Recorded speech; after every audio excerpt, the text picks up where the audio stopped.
The facts of this case are made for television. FBI agent murdered during a bank robbery. Confession obtained through torture by the Mexican police.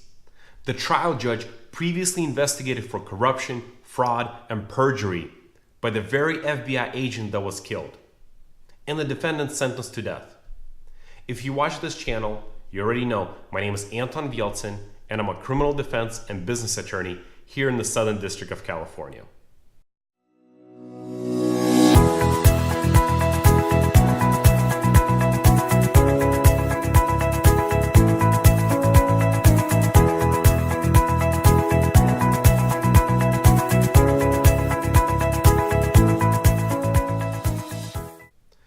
This is a Ninth Circuit case from July 25th, 2018. The case is Jose Echavarria versus Filson. A fair trial in a fair tribunal is a basic requirement of due process. Fairness requires an absence of actual bias, but our system also requires us to be cautious and prevent even a probability of unfairness. And in this case, Judge Lehman was no ordinary judge, and Echavarria was not an ordinary defendant. And let me explain. June 25th, 1990, Echavarria attempted to rob a Las Vegas bank. He came in with a weapon and threatened the teller. Unbeknownst to him, FBI Special Agent Bailey was at the bank on unrelated FBI business. When he tried to make his escape, Agent Bailey blocked the door. He successfully ordered Echavarria to drop the weapon, but before Agent Bailey could handcuff Echavarria, he knocked the agent to the ground. Echavarria retrieved his gun and shot the agent 3 times. Echavarria ran out of the bank, where the getaway car was waiting for him. He drove the car to Mexico. This case became great importance to the FBI. FBI contacted the Mexican police, who assigned 28 officers to the task of finding Echavarria. Mexican authorities apprehended him the same night. Next morning, Echavarria signed a confession. Several FBI agents traveled to Mexico for that interrogation. The agents then took custody of Echavarria and brought him to Las Vegas. Only 10 days later, Echavarria was charged in Nevada with capital murder. He was prosecuted by the Nevada state authorities, but the FBI was greatly involved. Obviously, the FBI interrogated Echavarria and brought him to Nevada. They executed a search warrant of the getaway car. They also recovered fingerprints from that getaway car, and they sent it to the FBI lab. The FBI fingerprint specialist analyzed those. FBI forensic glass geologists examined the glass that was found in the vehicle and compared it to the shattered glass found at the crime scene. FBI ballistic expert analyzed the bullets. FBI language specialist translated the confession.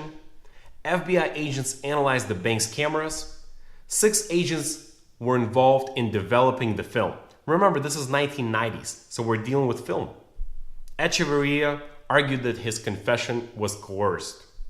He was beaten and tortured multiple times before being interrogated and during interrogation. Now, he was taken out of the room to be beaten by the Mexican police, and the FBI agents testified that they had no idea that this was occurring during the interrogation. But remember when I told you that this case is made for TV? Here's what also happened. 5 years earlier, Agent Bailey investigated Judge Lehman. At the time, Lehman was a chairman of Colorado River Commission. There was an investigation into Nevada losing millions of dollars on a low-cost housing land. CSU was selling this land for a fraction of the cost. For example, in 1983, Mr. Midby bought land from CRC for only $2,500 per acre in Laughlin, Nevada. At the same time, another developer purchased similar land just adjacent for $45,000 per acre. Lehman also committed perjury in 1986 while testifying before Nevada Gaming Control Board about that very contract with Midby. In 1987, U.S. Attorney's Office for the District of Nevada declined to prosecute Lehman after reviewing Agent Bailey's file. The case remained open. After being sentenced to death, Echavarria and his defense attorney for the first time learned how the judge and the deceased agent were related. Post-conviction, Echavarria tried to argue actual bias, but he lost that argument. Here, in the Ninth Circuit, Echavarria brings a new argument. He argues presumptive bias, and that the judge should have recused himself. In fact, in this case, the original district attorney, in his own notes, wrote that a meeting should be held to see if there is any conflict of interest and if the judge should recuse himself. This DA also wrote that he needed to let the defense attorney know about the whole situation. But unfortunately, none of this actually happened. The defense learned about the conflict only after the case was already done and the client was sentenced. Presumptive bias occurs when a judge may not actually be biased, but has an appearance of bias such that the probability of actual bias is too high for the constitutionally be tolerable. In other words, we must satisfy the appearance of justice. Considering the FBI involvement in this case, the judge might have a possible temptation to not hold the balance of nice, clear, and true. And here's why. The judge might be tempted to demonstrate a lack of bias by overcompensating and ruling in a manner to avoid any suggestion that he's harboring ill will against the FBI or the murder victim, Agent Bailey, who after all investigated him. Because the case remained open, the judge might want to appease the FBI and avoid any further investigation.